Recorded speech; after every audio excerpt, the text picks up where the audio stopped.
Good afternoon on what is another surprisingly mild, bright and sunny day. It is Saturday the 16th of December. I've got a nice hot cup of tea and a box to unbox. Bit of an unwieldy box because that bit's crushed and that one's solid, which is where the object is. So let's get this open. Got the knife prepared. I mean, it's weird they just didn't have another reasonably sized box for this, but there we go.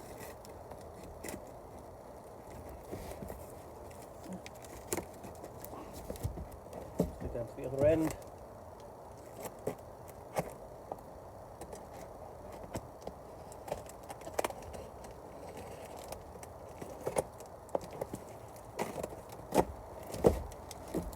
Right, that is now open. Let's pull out what I have got in here.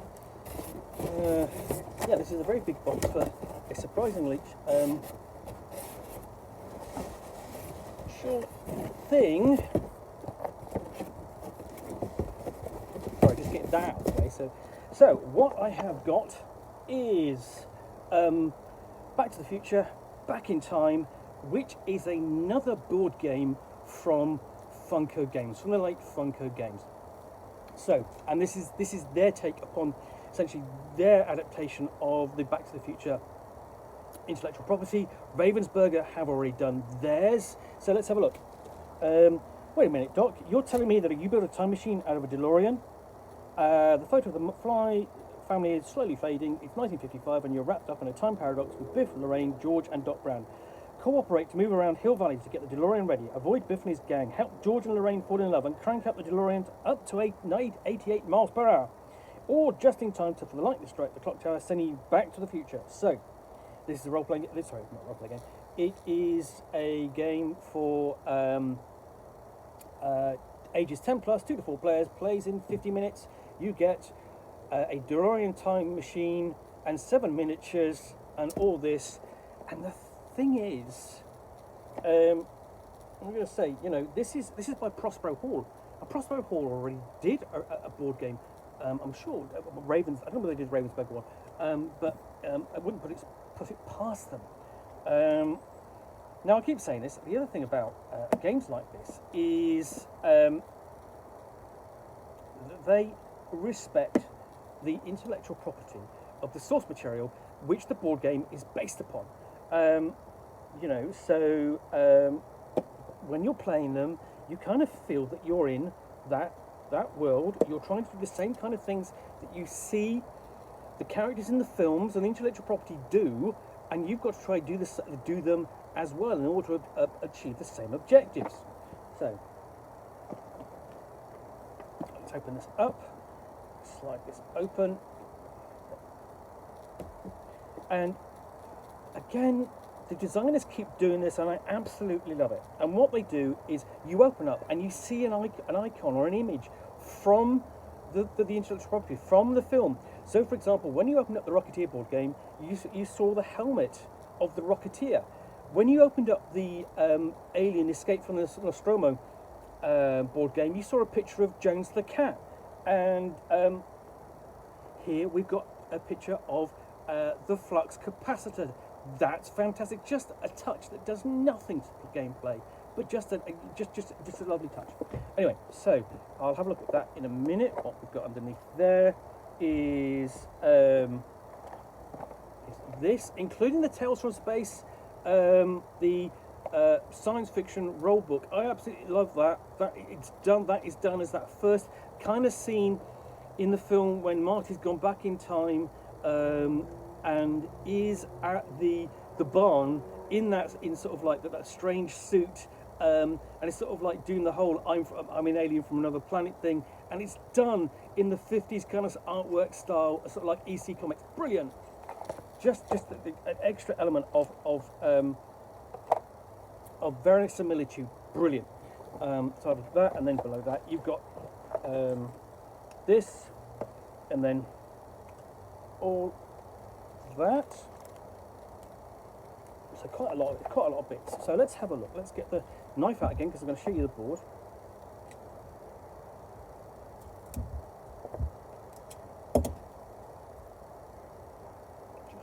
if I can.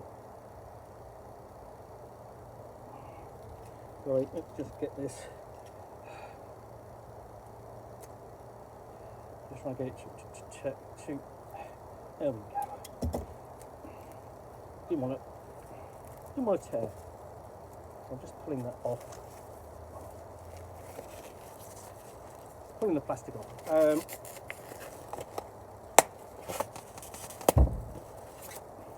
It's coming off now because I've torn it off.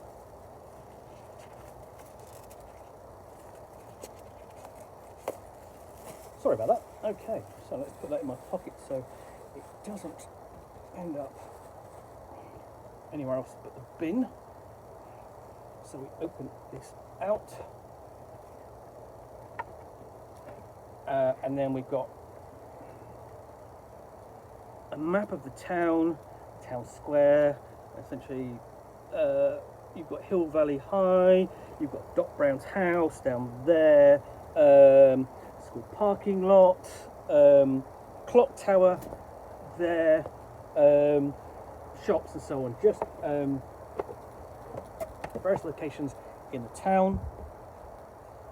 Then we've got the rule book, lovely cover, fantastic cover, I do like that. And then instructions, including the objective, and it tells you that this is the board for tracking George and Lorraine falling in love, which is one of the objectives of the game. We've got the board, and takes you through the setup, what you do on your turn,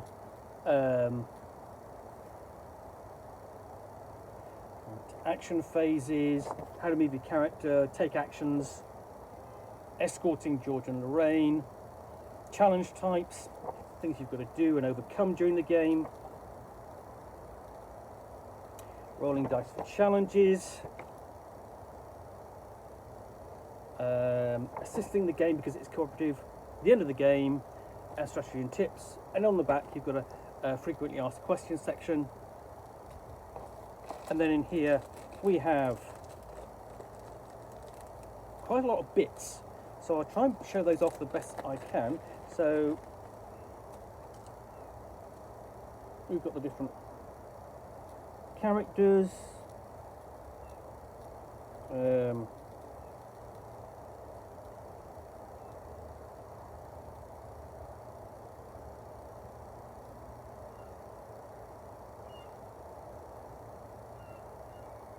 including the dog, it's going to be George, it's going to be Lorraine, and there's Martin McFly.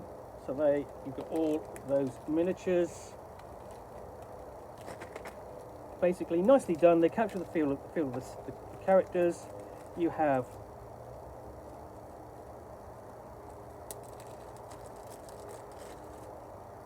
neat little DeLorean. There's the time machine. That's going to look good. That's going to look good on the table, on the board. You've got a couple of cubes for tracking things. You've got the dice for overcoming the challenges. You have different cards. So, exhausted various items and so on. Things, actions like Baroque Biff, Strickland catches the gang, things you can do, things like move George to space, clockwise 2 spaces, move George counterclockwise 2 spaces, and so on. And what's the other thing about nice is, there is no you sitting down, opening this all out, unpacking it. It comes in the Ziploc bags already. Got different levels of trouble cards. So that Strickland looks for slackers at Hill Valley High, and that's not an exact representation of the character, but it damn well looks pretty close enough. It's not a photograph, but it really does the job.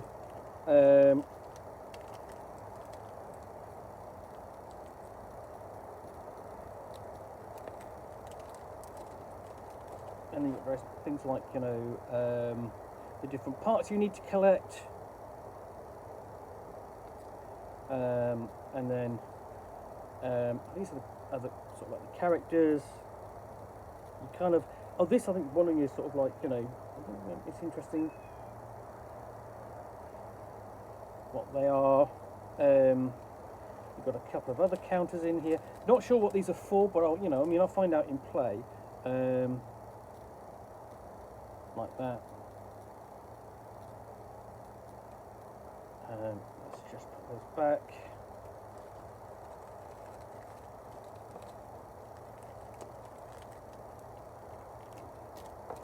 And then you've got a big bag of these.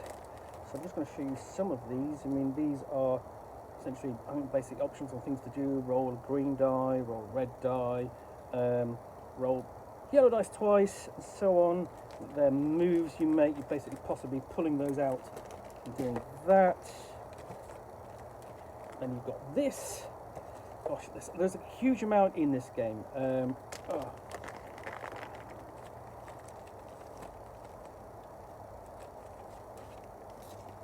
To actually construct and put town hall with the clock tower in place on the board. These are going to be, then you've got, that's the tracker. Sorry, there we go. And you've got essentially two-sided. Then you've got the characters, cards, and the things they can carry. So Marty McFly, Doc Brown,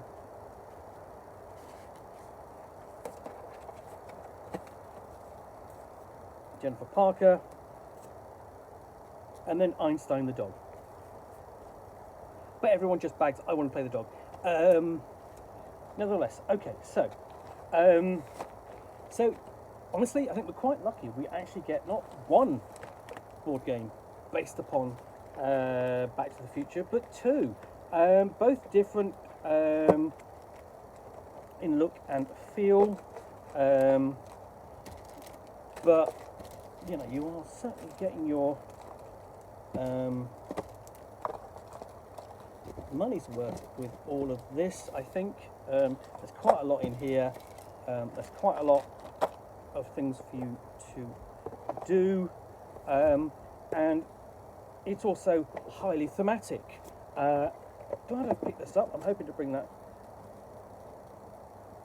to the table soon. But that's Back to the Future, Back in Time. That looks an absolutely terrific board game.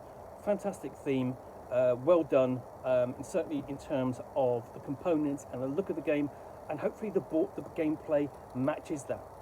Hope you've enjoyed this unboxing in the Nook. If you have, then please do click on the like button. Click on the like button down below. And of course, if you've got any comments or feedback, I do appreciate you taking the time to post those. And lastly, if you want to be alerted to get more unboxings in the Nook, where you will see me out here with a box containing a book or game, which I will unbox and chat about to the best extent of my knowledge for roughly 10 minutes or so, all of course accompanied by a nice hot cup of tea, then please do click on the subscribe button down below. Thanks again for watching. I'll be back again soon with another one. Bye for now.